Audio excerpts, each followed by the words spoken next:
Regional recording studio पिंजोरा।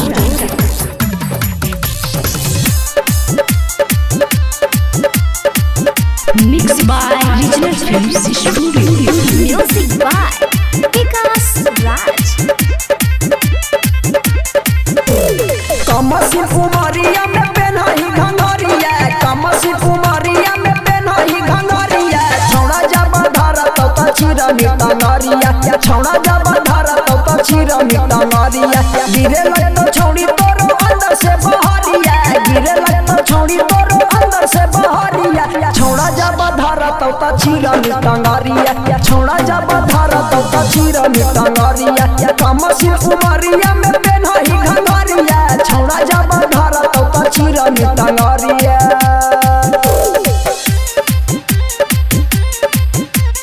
DJ Vikas Matiyar Kala Sitamarhi.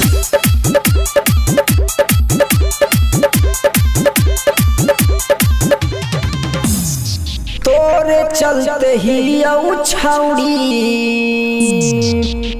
हमें बदनाम गे।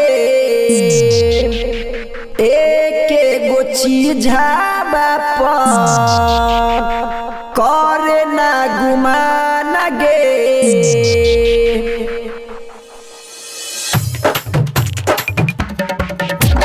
काहे धरैनी छौड़ी मकई के खेतबा, तू धरैनी छौड़ी मकई के खेतबा। छौड़ा जब तारा कौता रह गेलौ पेटबा, छौड़ा जब तारा कौता रह गेलौ पेटबा। काहे धरैनी छौड़ी मकई के खेतबा, छौड़ा जब तारा कौता रह गेलौ पेटबा, छौड़ा जब तारा कौता रह गेलौ पेटबा। कमसी कुमारिया में पेनही घंगरिया, छौड़ा जब धरत त चिरा मिटा नरिया।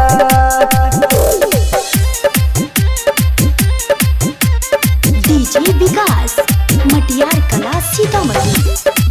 Regional recording studio Pinjora. ससुरा में जान जैतौ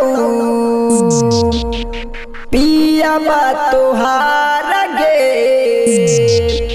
नैहर में कैनी जवान भैलौ बेकार गे।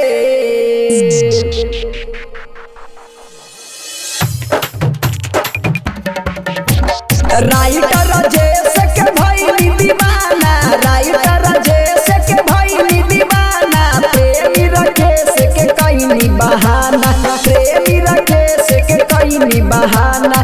कमसी कुमारिया में पेनही घंगरिया, छौड़ा जब धरत त चिरा मिटा नरिया, छौड़ा जब धरत त चिरा मिटा नरिया।